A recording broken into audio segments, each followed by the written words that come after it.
बिस्मिल्लाहिर्रहमानिर्रहीम। अस्सलामुअलैकुम वरहमतुल्लाहि वबरकातुहू।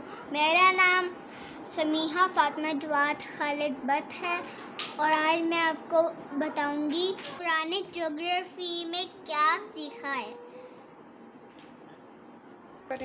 सबसे पहले मैंने सीखा है कोहे अबू कुबैस के बारे में। इसके बारे में कोई आयत बताएं हमें कुरान मजीद की।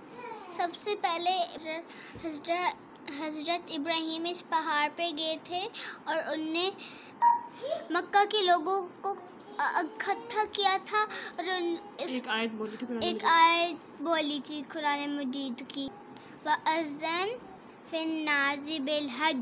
ठीक है, आप कोहे अबू कुबैस के बारे में और क्या बताना चाहते हैं?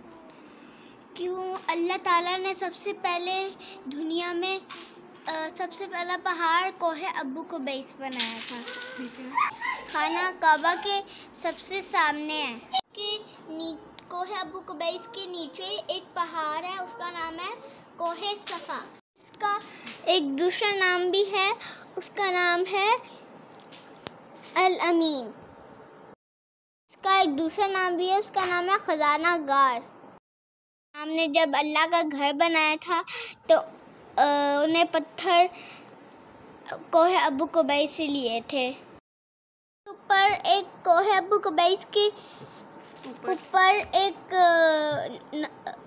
मस्जिद थी, उसका नाम था मस्जिद अल बिलाल, जो अब नहीं है।